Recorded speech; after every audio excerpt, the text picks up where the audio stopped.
Hi, I'm Albuquerque City Councilor Ken Sanchez, and with me today I have Councilor Rey Garduño, who represents District 6. That's correct. Ray, you're starting your 8th year in office. It's amazing the time has gone by so quickly. I've been involved now for 9 years in the Albuquerque City Council. Tell me a little bit about your tenure as an Albuquerque City Councilor. Well, you know, as you say, 7 years go by just amazingly quickly. But the other thing that happens that's interesting is that while you're in working on issues and concerns that your constituents have, sometimes it feels like time doesn't move. But looking back, there's a lot of things that have happened in the last 7 years that I've been really proud of. A lot of more things that we'd like to do in the district. So just proud to be serving that district. And basically, this year was probably one of the most trying times, I think, for the entire council. We had to change council rules. We had to shut down meetings.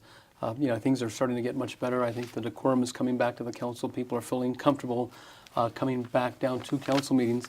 You've been a real advocate for the people of this community, and I know that you've apologized even to a couple of the individuals who lost loved ones by the Albuquerque Police Department, and you've really stood tall in all of this. And I want to thank you for your work and your commitment on the council and being a voice and an advocate for the people. You know, I look up to you, admire some of the work you've done over the last 8 years, but I think you've really stood tall this past year. Why don't you go ahead and explain and tell us? Well, let me tell you, being president, and a president like yourself, who's been able to ameliorate some of the things that happened that you described, has been a really amazing, I think, experience for all of us.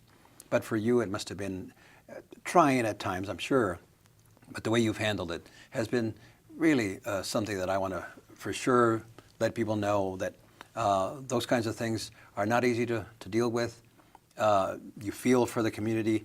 You know that the community sometimes is hurting, but there's also a meeting that you have to conduct and decorum that you have to keep. And I think that you've done just an amazing job at doing that. So I want to thank you for that. Thank you. And as president, I think you've led this council, not only as president now, but also in the years that I've been here for sure. But the community is a really important place that I belong to.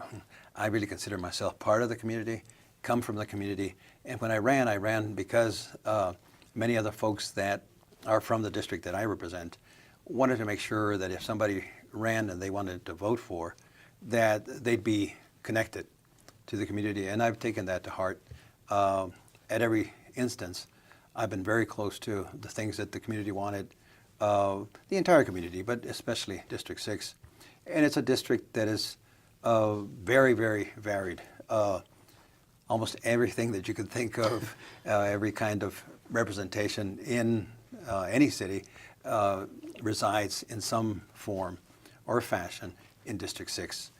From places like Nob Hill and Ridgecrest and places like that you think, well, you know, they don't have any problems, so you don't have to worry too much about it. Well, they have to be represented too. But also the Southeast Heights, which really 7 years ago, you would have thought that you were in another country. Since then, we've been able to, because of the work that's been done by Senator Keller then, recently elected state auditor, but also Cheryl Stapleton, Representative Stapleton, Representative Mimi Stewart, many other folks, County Commissioner Maggie Hart-Stebbins. We have gotten along really well, worked together. In fact, to the point where we were able to rename a segment of the Southeast Heights called the International District. We're very proud about that. And I think it's been something that everyone feels very comfortable about and feels proud to be part of that district. I know. I mean, now that it's named the International District, I mean, it looks like, people are wanting to be there. People are shopping there. It's a great place to be. It's vibrant, and I think you've kind of spearheaded that lead along with the legislators and the county commissioner, right, and just kind of changing the face of the International District. I know you don't like to use the word the war zone because that's what it was called before. Right. Well, but again, I think the International District is a great place to be, and I want to thank you for all your work in that area because I think you have truly made a difference where people want to be in the International District, and the people that live there have pride in being in the International District. And thank where you. before, Thank you people were just embarrassed to be there. Right. But it's come a long way, and Absolutely. people feel safe in their own homes, in their own communities, because of your leadership and your representation in that area. Thank you. Thank you for saying that. It's something that a lot of times you don't know whether you're being effective or not, but you just keep doing it because you know that there's good feedback. People are feeling, as you say, comfortable being there again. And I know that we've talked about this in the past, but people feeling safe in their own neighborhood, home, is probably the most important thing when it comes to a city structure. And that's one of the things that we wanted to make sure we brought forward. And I think people feel a lot more comfortable than they did some time ago. So for that, I thank everyone that's worked on it. And I thank my colleagues, yourself on the council, for allowing some of that discussion to happen, sometimes heated and sometimes not. But I think in every case, it was to make sure that people understood the needs of that area, and the needs were in great measure achieved. We still have a lot to go. We have a lot to do, but we're, I think, on the right track. Also, this, again, will be your 8th year in office. What do you have planned for this coming year? What are some of your short-term goals and probably some long-term goals? Well, short-term, of course, is something that I mentioned earlier, that sometimes government doesn't move as fast as you'd like for it to. And I know you've been successful in working on and bringing about a full-service library for Unser and Central. I'd like to do the same thing for District 6. We don't have a library anywhere in the district. We have a branch library at San Pedro, wonderful library, but it's not a full-service library.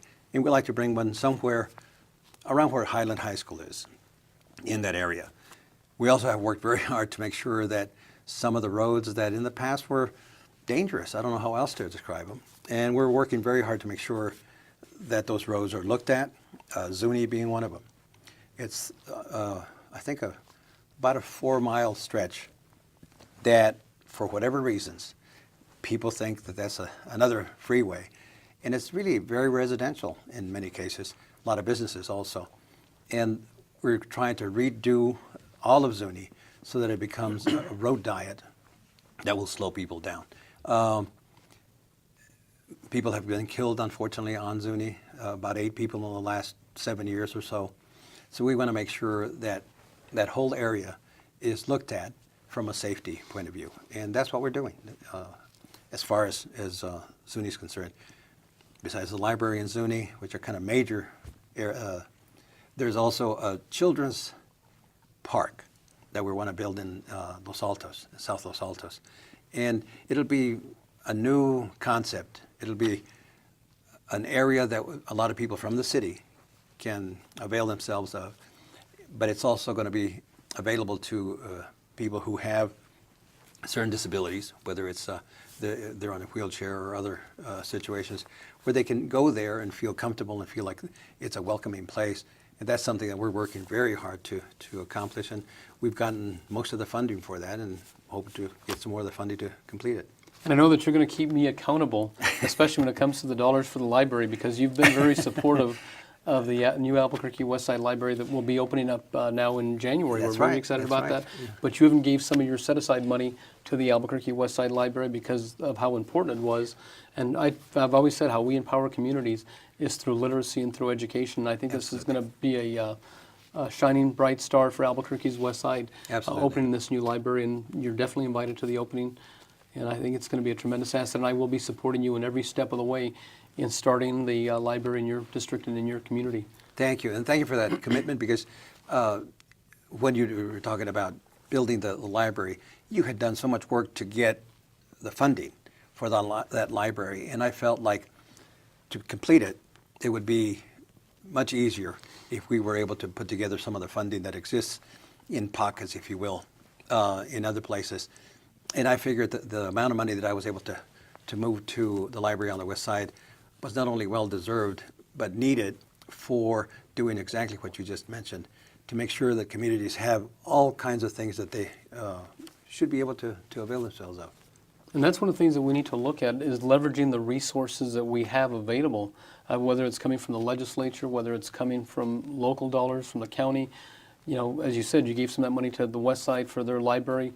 You know, the Zuni Project I know was very important for the district, and there has been fatalities on Zuni, and it's a priority for myself. You know, I look at my district, but I look at the overall city and what's important for our city, and that is a priority for myself. And I'm just really pleased to see that you're wanting to make the changes on Zuni that need to be done just as quickly as possible. That should be a top priority for the citizens of Albuquerque. Absolutely. And thank you for saying that, because in the past, I remember when we would go up to Santa Fe and ask our colleagues up in Santa Fe if they could help us with some capital outlay money.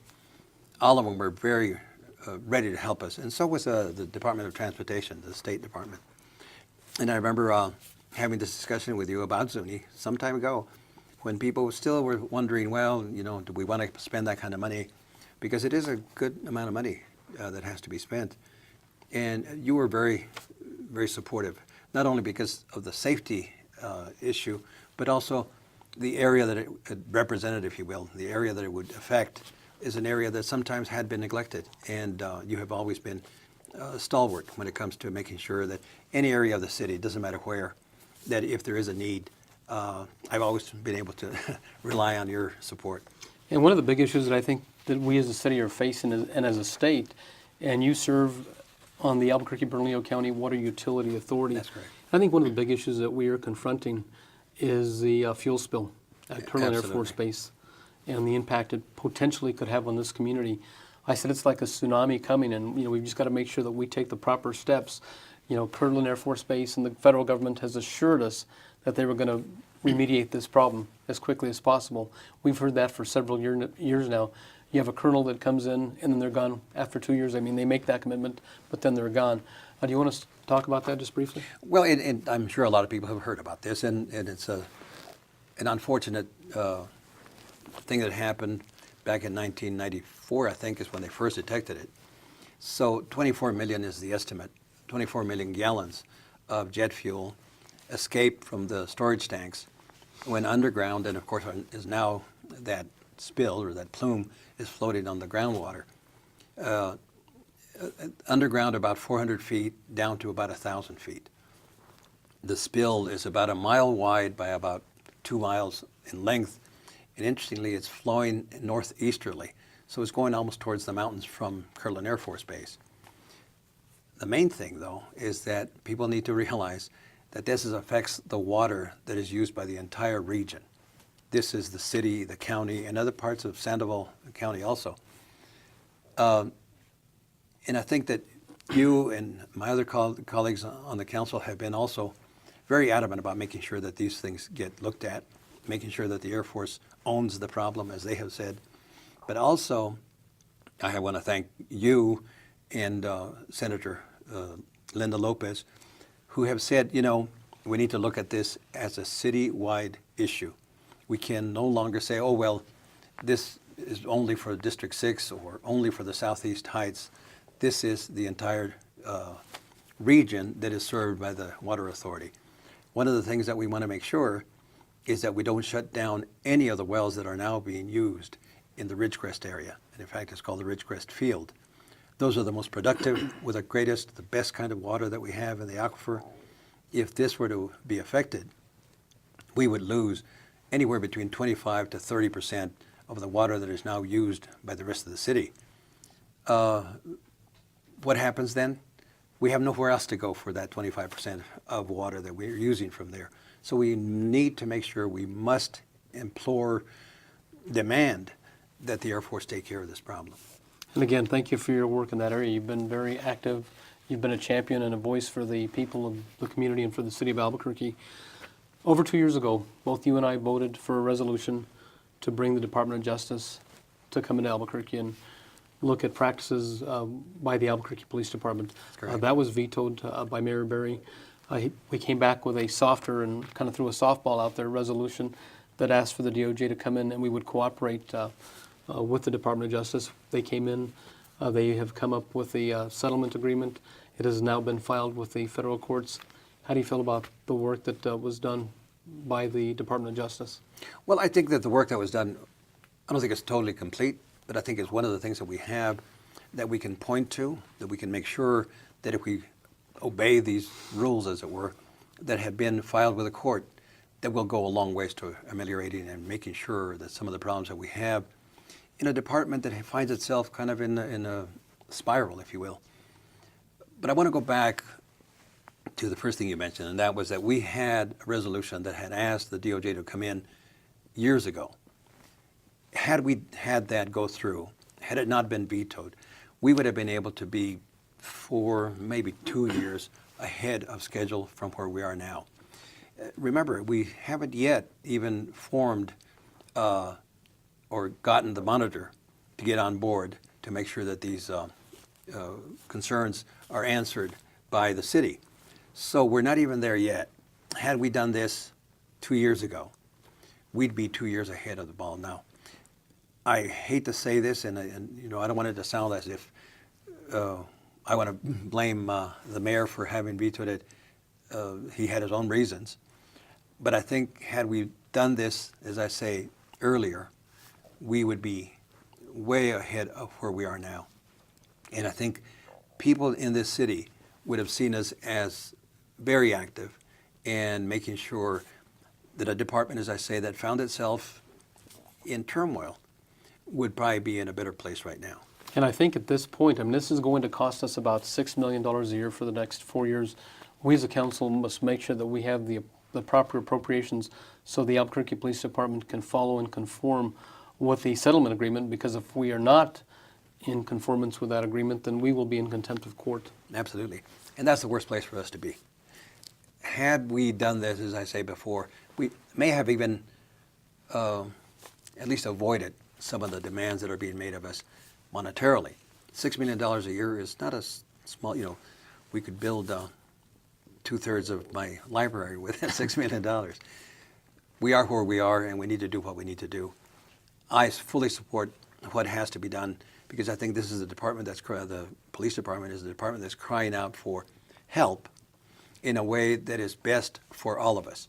The good officers in the department want to make sure that they work in a place that is not only safe, but it's also doing what they want to do and doing what they said they wanted to do when they joined the force. And that's APD has always been a good department. We just went off track, and we need to get back on. Councilor Garduño, we are running out of time, but if you would please give some information where they can contact your office and contact your policy analyst, if you want to give that to the public. Absolutely. My cell phone number is 803-7829, and I give it to everyone. And anybody that wants to call me, whether it's my district or not, but if it's my district, I'll answer a little quicker. No, I'll answer all calls. Also, we have a website, as you know, and they can go to the website. A lot of the information is on there, the webpage, and anything that they have to talk to me about, I am ready to talk to anyone about, especially this city, which I think is the greatest city anywhere in the country. Again, Councilor Garduño, thank you for your time, and I look forward to working with you in the future. Thank you very much. Thank you again. Thank you.